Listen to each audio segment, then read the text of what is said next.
Hello, everybody. Welcome to the Wrestling Fanatic Podcast. Today, we're here to talk about some wrestling. Let's get into it. Crazy ass week for real. It's been kind of drama filled. Like, I don't even want to talk about the drama, because I don't like talking about drama when it comes to like wrestling. It feels so cheesy. Because we're all here just to see what's going on inside the ring. Sometimes, backstage segment. But, let me get my rant out the way. Just so I can get it out the way and I can just get over it. Why does AEW always feel the need to take shots at WWE? Like, that has become like their gimmick in a way. It's like someone's always just taking digs at WWE. Like, it's like they were fiending for a WWE versus AEW event. And who knows, maybe we are getting worked and that's what all of this is gonna lead up to one day. I certainly hope so, because God, that would be so good. But if it's not, and like it really is like just two competing companies going after each other, bruh, just focus on yourself, bruh. Like, damn. Like, that's just how I feel though. The only reason I'm saying this is because after like damn near a year, AEW released the CM Punk footage. Him, CM Punk, Jack Perry.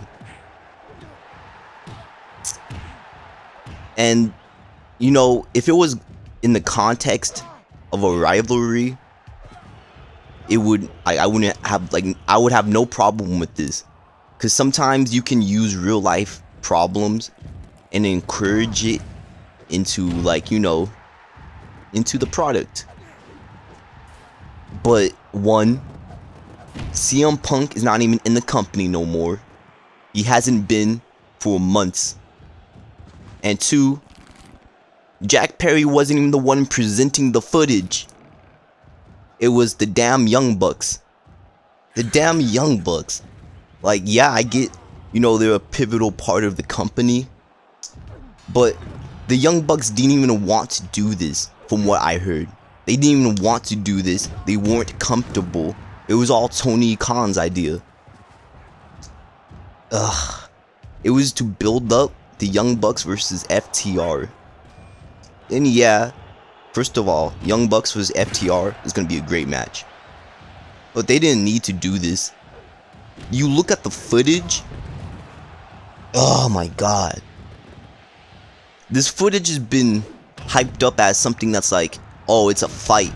It's like a fight. No, the fuck it is not.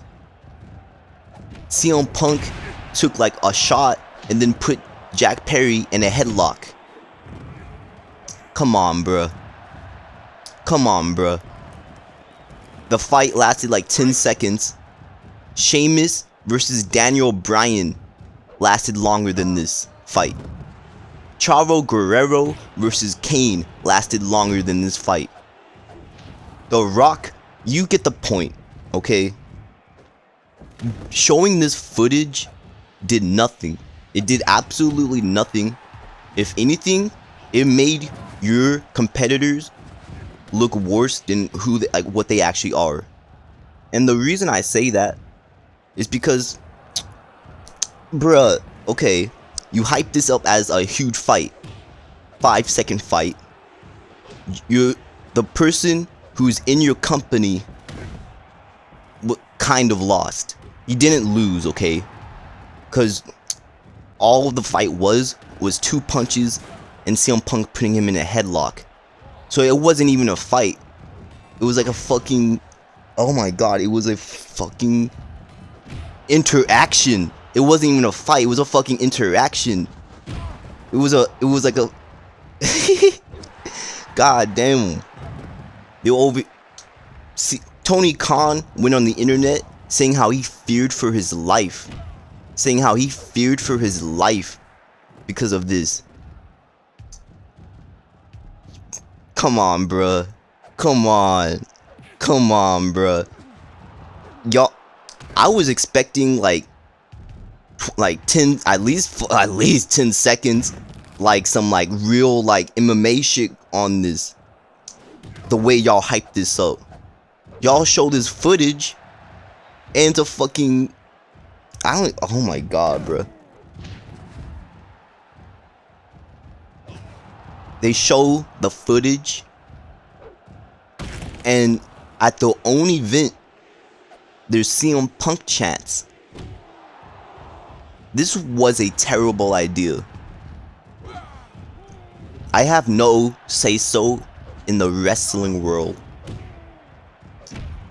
but if I could do one thing, I would just have it with AEW, just like shh a little bit, you know. Like, yeah, we get it. It's AEW versus WWE. That's what it's been for like 3 years now. But you shove it down our throats a lot. Like every other week, it's a fucking dig. And yeah, it was cool at first, cause at first, like that's what this was all about. That's what this was all about. We wanted to see if AEW could, like, you know, be a competitor to WWE. So at first it was cool, but then you did it again, and then again, and then again, and then again, and it gets to a point where it's like, okay, bro, like we get it. Like it feels like, with all due credibility to AEW's product, it feels like they rely too much on that. Like they really do. Like, oh my god, there could be like a whole compilation of just moments that AEW took shots at WWE. What do I know though? Maybe the AEW fan base really digs that stuff. I would understand why. To me, it gets to a point where it's a little distasteful. Because, like, we're just trying to watch AEW. We're trying to see the storylines. We're not trying to like focus on that other stuff. Save that stuff for Survivor Series. If there's ever a AEW versus WWE Survivor Series, save it for that. Like, do y'all's own thing. Y'all have a lot of good stuff going on. Y'all have Samoa Joe as your AEW champion, and like we all know who Samoa Joe is. Like that's a big thing that's going on right now. He's in a great program with Swerve Strickland. Oh my god, that like is going so good. Y'all are signing some of the biggest talent in the world. Y'all have Will Ospreay now. Forgive me if I butchered his last name. Mercedes Money. Y'all have Okada. Like, y'all don't need to do this. That's just how I look at this though. Cause it's just it gets so cheesy. Because a lot of the times they do it in the wrong way. Like, hear me out. Will Ospreay comes out later in the night and like cuts a promo. He talks about, you know, how basically there was like drama. I'm not really that caught up about his work style. Basically, he comes out defending himself. See, that's good, because that he was directly in, like he was in that, like he was the one being talked about. So of course you would come out and defend yourself. This Young Bucks showing footage of CM Punk versus Jack Perry, other than the fact that they own the company a little bit, does nothing, because they had nothing to do with it. They just showed a fucking 5-second fight for no reason. For no reason. I'm gonna get off this subject though. I just had to get the rant out so I can just get it out my system. In other news, this is gonna be such a bad subject. Rhea Ripley's injured. She fought at WrestleMania with a sprained wrist, so it was already like looking bad. But you know, she toughed it out. Sprained wrist, that's nothing. In the brawl with Liv Morgan last week, she suffered an AC joint sprain. So she's gonna be out, I don't know how long for. Hopefully not long. So she vacates the title on Monday Night Raw. I don't know who's gonna be the next champion. It's pretty exciting because it could be anyone. I feel like putting it on Liv Morgan would be smart. Keep it on her until Rhea comes back. But we'll just see how it goes. Sheamus came back. Hey, shout out Sheamus for real. I didn't know how much I missed him until like he came back. I'm like, wait a minute, like wrestling feels good again. He went against Ivar. We all know who won. Sheamus. Like, come on, bro. Sheamus looked great too. Didn't miss a step.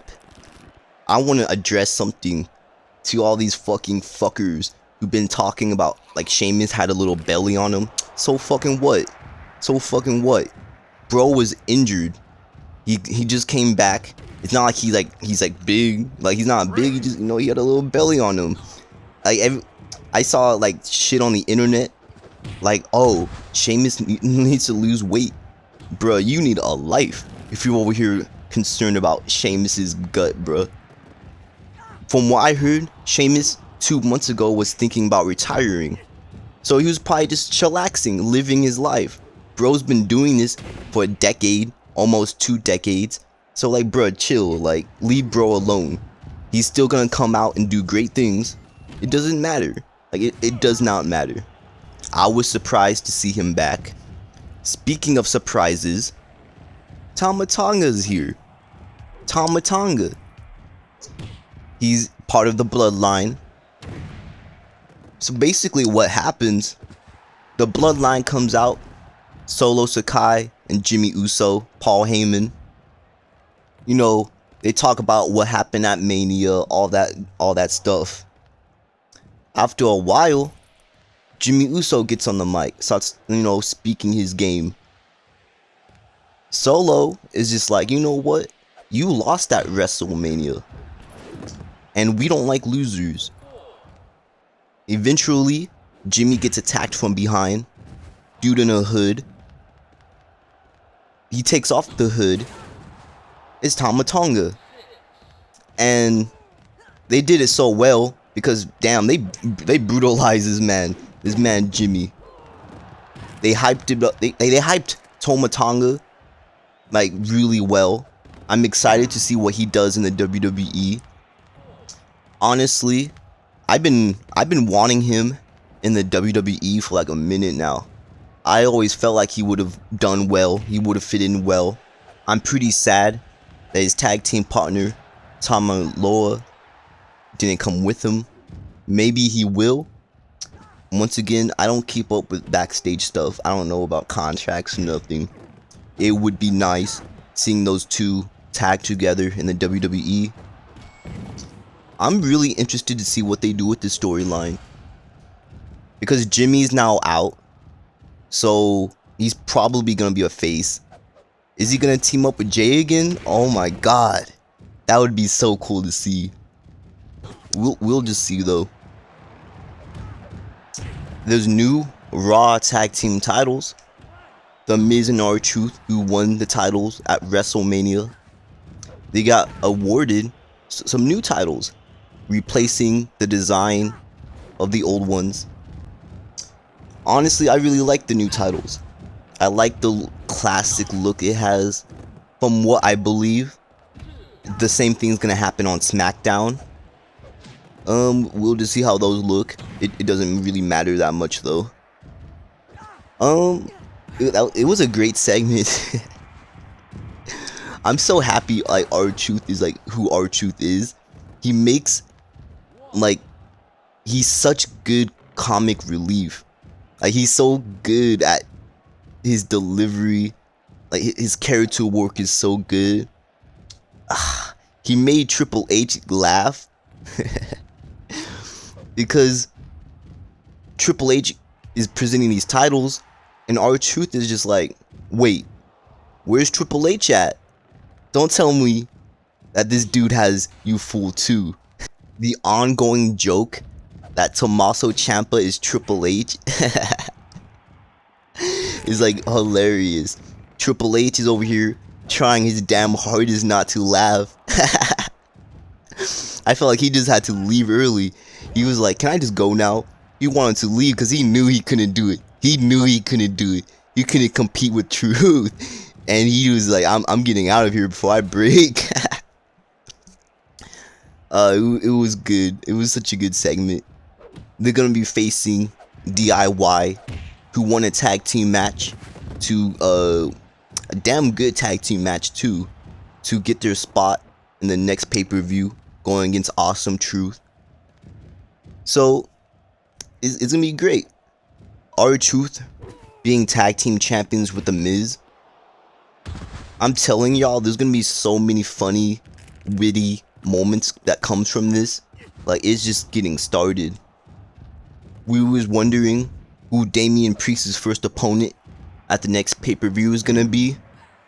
It's gonna be main event Jey Uso. My thoughts on this. Interesting first opponent. Honestly, I've said this before. Like, the way Triple H has booked Jey Uso has been so perfect. And it's like, it keeps, I just be like, what the hell is Triple H on? And I don't want to be like sounding like a ass kisser, but when a tag team breaks up, there's always like a curse that sometimes one of the people in the tag team just doesn't really do that well after. But nah, not the Usos. Usos, like, they just been on fire. Jimmy's doing great. Jay's doing great. And I'm not surprised because the amount of talent that the Usos have. But when the Usos turned on each other, I was really scared about that. I really was. Because they both really don't deserve it. But nah. Jimmy's out here. He's about to face Damian Priest. So obviously, the rivalry between him and Jimmy's done. Good. They can always come back to it later. Since Jimmy just got turned on, they probably won't. They'll probably just team up again. And that will just be that. And ladies and gentlemen, we finally got it. We finally got it. Chad Gable turned heel. After a great match, fucking Sami Zayn versus Chad Gable. In Sami Zayn's hometown. So, like, Sami Zayn was not losing. Unless there's a good, like, there's a way to do it. Like, Sami Zayn was not losing. Sami Zayn, Chad Gable, they went at it. It was the main event of the night. Great match. It was a great mix of styles. Eventually, Sami Zayn would win. And, you know, it's sad because we all want Chad Gable to do good. Chad Gable is so likable. Like, he's so good in the ring. Like, we all want Chad Gable to just win the big one. Unfortunately, though, tonight was not the night. Sami Zayn did his best to, you know, be the good guy. And, you know, be like, you know, you might have lost Chad, but you have my respect, and you have all of the respect of all these people. Chad Gable did a good job selling the fact that he was annoyed. They do like the arm raise, but Chad Gable's like, nah, I can't do it. I gotta get out of here. I gotta get out of here before I do something bad. Sami Zayn goes up to his wife to celebrate, you know, a little celebration. Out of nowhere, Chad Gable comes up behind him, rips Sami Zayn out of his wife's hands, and suplexes him. Starts beating on Sami Zayn, does an ankle lock while, like, you know, hanging Sami Zayn off the turnbuckle, like where Sami Zayn is facing his wife. And I'm just like, what the fuck, bro? What the fuck, bro? I was like, I was really impressed by this heel turn though, because they did such a good job building it up. Chad Gable loses the gauntlet match. You know, he's mad. He starts being petty after this. And he's like, you know what? You can't beat Gunther. Maybe he was trying to be a good friend. Maybe he was just trying to get underneath the skin of Sami. They try and flip it around. Have, you know, Chad Gable supposedly give Sami Zayn some lessons on how to beat Gunther. They have it where Sami Zayn and Chad Gable teams up against Imperium one week. So they have us believe that, you know, maybe Chad is just, you know, he's not gonna turn. He loses tonight and he turns, and it's like, wow, okay, like what a good way to do a heel turn. Good build up. I loved how they did it. Here's my only dilemma, and I'm pretty sure they already got a plan for this, is who takes the loss at the next pay-per-view? You know, it could just be Chad. Just, you know, whatever, babyface wins. And I don't like the word buried. I hate that fucking word. Because wrestling fans take that word and they just use it for everything. But it would kind of lower the hype for Chad Gable. Not like in a bad way. More of like a Daniel Bryan, like the fans want Chad Gable to do so good, and like they're just blue balling us. If Sami Zayn loses, then it's just like, what was the point of him beating Gunther, you know? Gunther, who held the title for 2 years, and then Sami Zayn beats him just for Sami Zayn to lose, which isn't the worst idea, because they could always just do like a screwy finish to have Chad Gable win. But then if you do that, what happens when Gunther comes back and wants his title back? Ooh, nah, wait a minute. Something just cognitive in my head. Sami Zayn versus Chad Gable versus Gunther. Hear me out, okay? Let the boy cook. You have it, Sami Zayn versus Chad Gable. They have a great match. Chad Gable beats Sami in a screwy way. He wins. Comes out next week. Talks about, oh, I beat Sami Zayn. This is my title now. Ain't no one taking this title away from me. Sami Zayn comes out and he's like, bruh, that's really how you gonna win the title? Chad's like, fuck yeah, boy. Look at my gold. Like, you know, they do the little promo, and then Gunther comes out. Gunther comes out and is like, don't you forget about me. You better not forget about me. I want my rematch. Sami Zayn's mad because, you know, he lost in a screwy way. He wants his rematch. Hell, you know what? They could even make it Sami Zayn versus Gunther. Whoever wins face Chad Gable. But here's the thing. It's a double count out. Yeah, I know. We all hate that. I'm not done though, okay? I'm not done cooking. I still need to add some seasoning, okay? Chad Gable makes fun of the two, being like, come on, y'all. Double count out? Who do y'all think y'all are? Double count out? Like, really? Y'all want to fight each other that bad? Double count out? General manager comes out. Like, Chad, I don't like your attitude. You know what? It'll be you versus both Sami Zayn and Gunther. Hear me out. You know that match would be so fucking good. You know that would be a good match. So, look, that was a little rant. Cause look, I really like this Chad Gable and Sami Zayn little program they're having. You add Gunther into the mix, like it's, oh my god, it's so good. Chef's kiss. It's so good. I don't know what else there is to talk about. Braun Breaker was on SmackDown. He made his debut against Cameron Grimes. He was part of my like predictions of people who could come up. I hope he does. I really hope he do, because Braun Breaker is someone who could do like big things. Like, hear me out. This is gonna sound like insane coming from like internet dude 5000. Mark my words.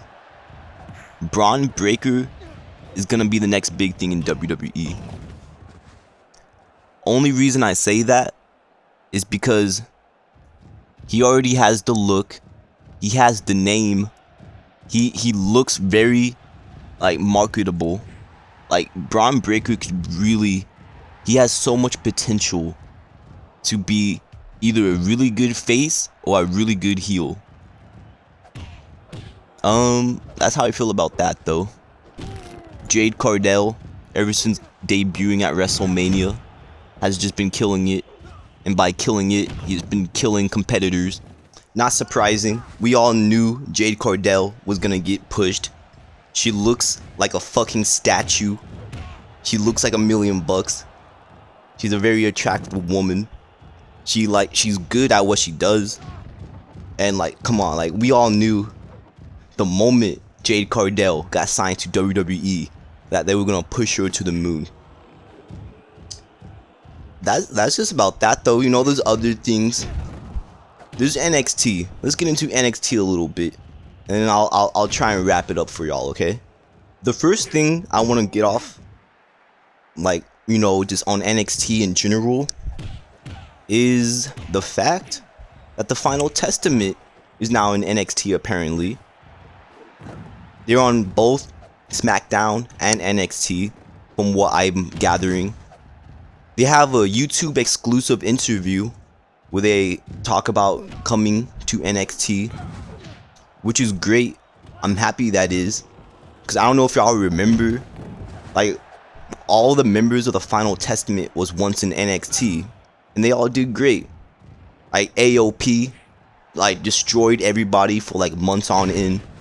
Karrion Kross destroyed everybody for months on end. So I really hope, please give the Final Testament something, bro. Like, hear me out.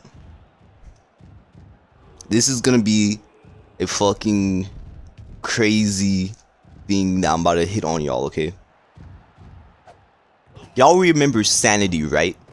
Eric Young, Alexander Wolf, Karrion Dane.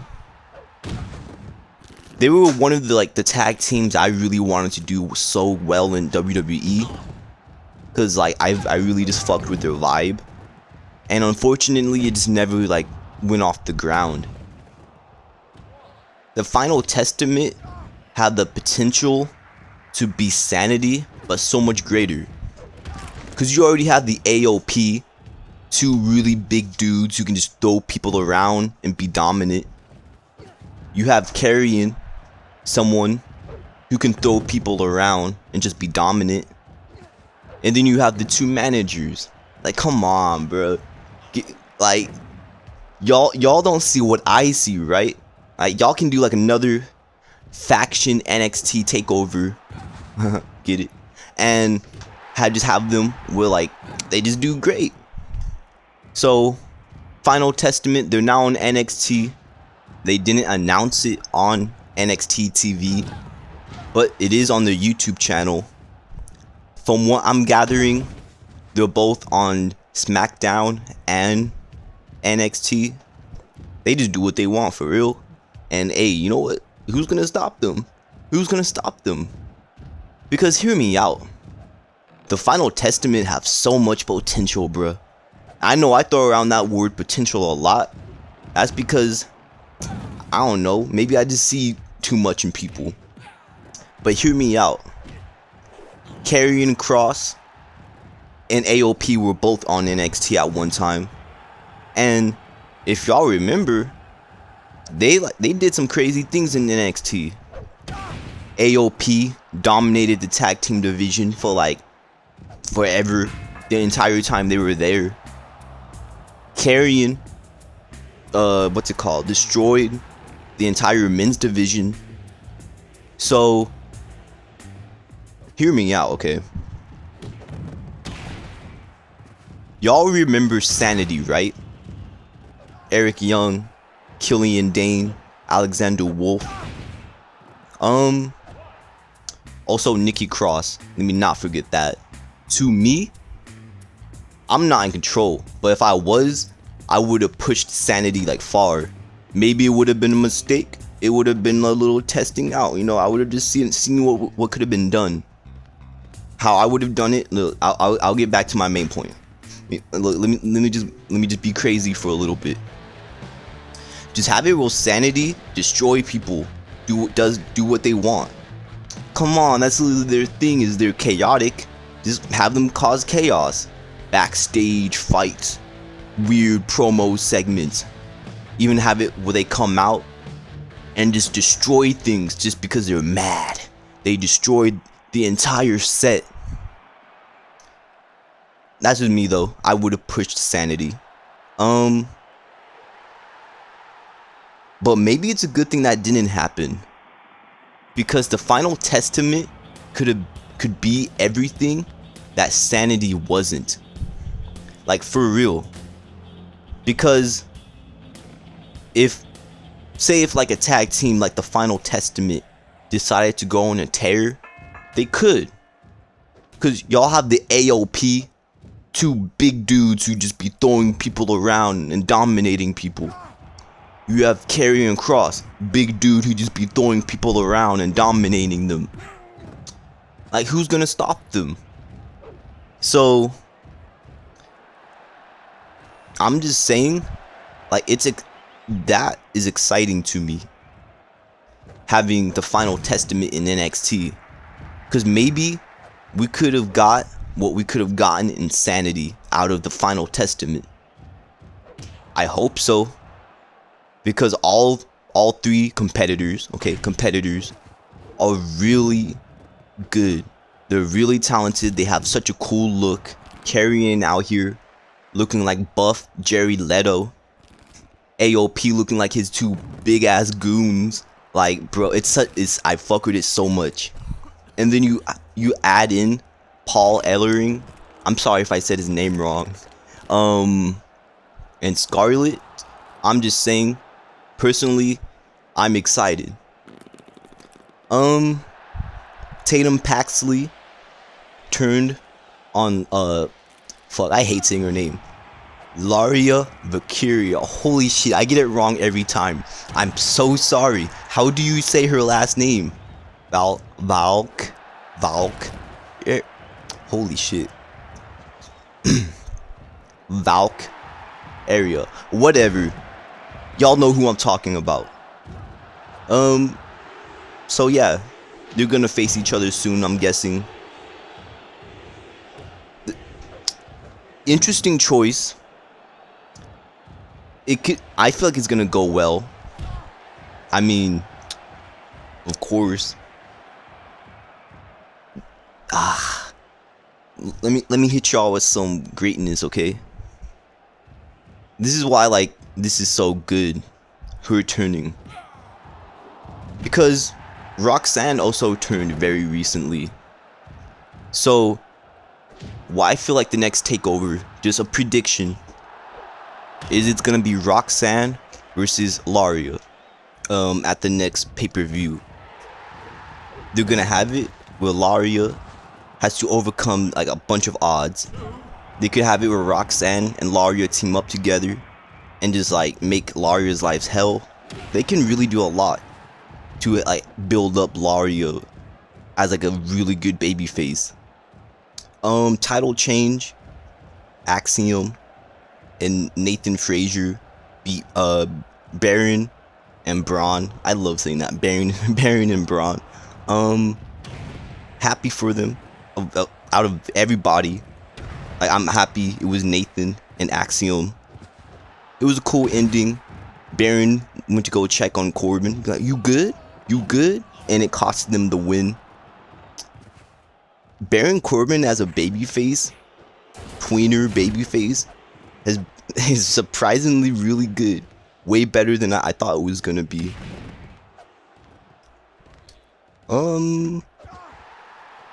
Other than that, that's kind of it. I kind of want to wrap this up. It's getting pretty long. Nah, wait. I have something else.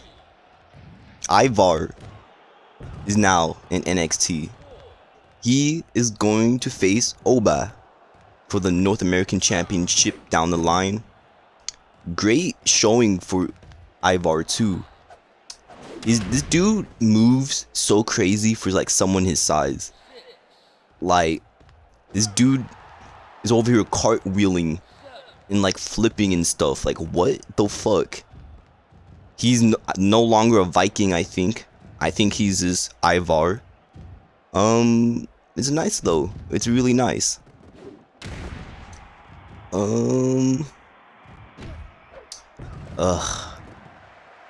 Whatever. I'll just say I'm happy I saved this one for last. There has been a small rumor that Vince McMahon is not trying. It's just a rumor, okay? That he might, 5% chance that he starts up his own wrestling company. First of all, I don't like talking about Vince McMahon, because although I respect everything he has done in the wrestling world, I have no respect for what he's done in the real world. So, now that I got that out the way, if he does start up a wrestling company, there's a lot of good and bad that comes out of that. The good is, one, wrestling gets another promotion, gets, you know, just there's more wrestling, so you know that's some good. But the thing is Vince McMahon, has he changed? Like, that's the real question. Like, say if, you know, you put him in charge of something else, is he just gonna go back to what he does? Or is it just gonna be, I don't know, good Vince McMahon? Is he gonna turn face, you know? Like, that's the only thing I really have to say about that. Is I wouldn't mind it as long as he doesn't do none of the bullshit that he did in the past, you know? I don't care about the booking within the last 10 years of the WWE, the weird experience that was. I don't care about none of that. If you're not gonna treat your talent, your employees with any respect, basic human decency, then like just stay gone, bruh. That's all I gotta say. I know I'm nothing compared to Vince McMahon, but I'm pretty sure everyone else feels the same. Is if you're gonna do this, do it the right way, you know? And also, if he does, this dude is gonna be like 70 something, starting another company. Like, Vince, look, I'm over here talking like I'm talking to Vince McMahon, like he's gonna hear this. Whatever, I'm just gonna say it. Honestly, just take a break. Just retire. Enjoy the fruits of your labor and just enjoy retirement, bruh. We're doing good. Triple H is killing it. Shawn Michaels down at NXT is killing it. Tony Khan at AEW is killing it. TNA's killing it. It's like, we don't need another wrestling company. Like, we're good. Like, trust me, we're good. Like, even though it would give some talent more exposure, it's like they already got enough options. So like, bro, like, chill out a little bit, okay? You already worked way too hard. Okay, I'm gonna stop talking like I'm talking to Vince. Like, y'all agree, right? If y'all hear some of the stories about the work rate that Vince McMahon was on, it's like, you're good. Like, enjoy life, bruh. Like, damn. Is that everything? Let me see. Let me search my brain a little bit. Yeah, you know, that's just about it. Thank you for listening. If you got to this point, ultra thank you. It's kind of hard right now trying to put my feet on the ground when it comes to this podcasting stuff, because this is the first time I've done anything like this. I'm still trying to figure out my format. I'm trying to figure out how I want to present everything, if that makes sense. Because I'm trying to, of course, stand out from everybody else, but I'm also trying to give the wrestling industry the respect that I have for it. So all I can really say is we're just getting started, and it's gonna be a little bumpy in the beginning, but it's gonna even out. I promise. I do try my best not really to focus on like things like the backstage politics, because one, I've never really just been interested in that in the first place, and two, I just feel like so much wrestling content is about what happens backstage.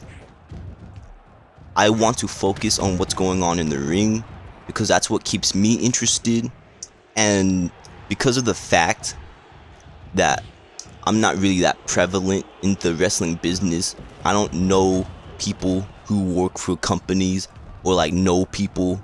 I don't have connections. So it's like, who is me to come on here talking about all this stuff that I don't know nothing about, you know? I know what's going on inside the ring. It's on TV. I don't know what's going on backstage.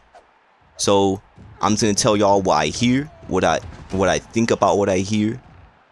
But it's like, if it's like some like, oh, only the most wrestling of wrestling fans know this, it's like, don't expect that out of this podcast, because that's not what I'm here for. I'm here for some good wrestling, bro.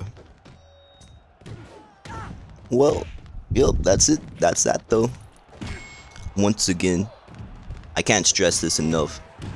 Thank you so much if you've listened to my train wreck of a podcast.